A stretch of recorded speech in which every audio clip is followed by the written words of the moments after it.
Hi friends, welcome to Lex Kanidham. இந்த வீடியோவில் நம்ம என்ன பார்க்க போகிறோம் அப்படின்னா 10th ஸ்டாண்டர்ட் சாப்டர் 2ல் எக்ஸாம்பிள் 2.5 பார்க்க போகிறோம். பார்க்கலாமா?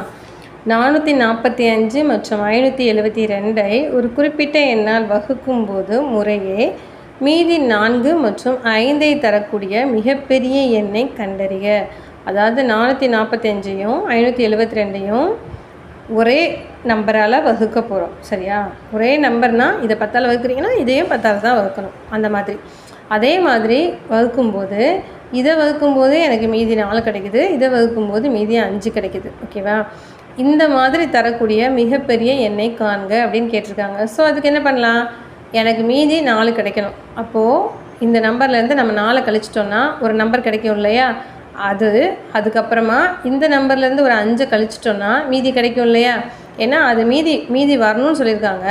ஸோ அந்த நம்பர் இதுலேருந்து கழிச்சிருவோம். அப்போ ஒரு நம்பர் கிடைக்கும். அந்த 2 நம்பருக்கும் மீப்பெரு பொது வகுத்தி கண்டுபிடிச்சாலே போதும். அப்படி தானே? ஸோ அதை தான் அங்கே பண்ண போகிறோம். 445 மற்றும் 572 ஒரு குறிப்பிட்ட எண்ணால் வகுக்கும்போது மீதி 4, 5 கிடைக்குன்னு சொல்லியிருக்காங்க. அப்போ நமக்கு தேவையான எண் என்ன அப்படின்னா 445லேருந்து 5 கழிச்சா 441, 572லேருந்து 5 கழிச்சோன்னா 567. இந்த 2ஓட பொது வித்தியாசம், பொது வகுத்தி, அதை தான் நம்ம இப்போ கண்டுபிடிக்கணும். சரியா? ஸோ இந்த 2 நம்பருக்கும் மீப்பெரு பொது வகுத்தி இப்போ கண்டுபிடிக்க போகிறோம்.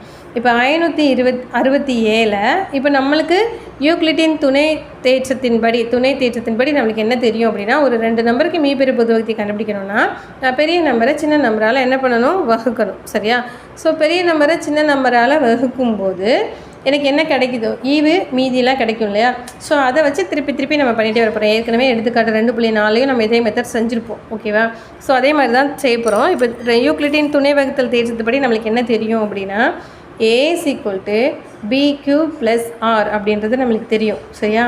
இங்கே R வந்து எப்படி இருக்கணும்னா 0 ≤ R B-யாக இருக்கணும். B-யை விட கம்மியாக தான் இருக்கணும். ஓகேவா? ஸோ இப்போ 567 தான் இதில் இருக்கிறதுலே பெரிய நம்பர். ஸோ அந்த நம்பரை நான் 441 என்ன செய்ய போகிறேன்? வகுத்து பார்க்க போகிறேன். அப்போ ஒரு 441, 441 இதை விட அதிகமாக போட்டோன்னா 800க்கு மேலே வந்துடும். நம்மளுக்கு அவ்வளோ நம்பர்லாம் இல்லை இல்லையா?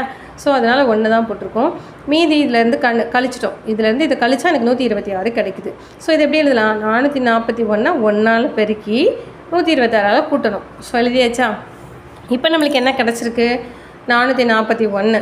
இந்த 441 மறுபடியும் நான் 126 மீதி கிடச்சது இல்லையா? அதால் நான் வகுக்கிறேன்.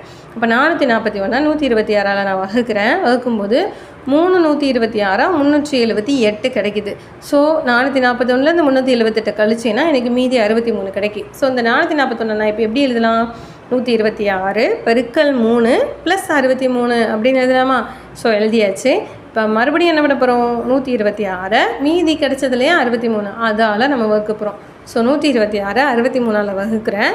2 63 126 எனக்கு கிடச்சிது. மீதி என்ன கிடச்சிது? 0.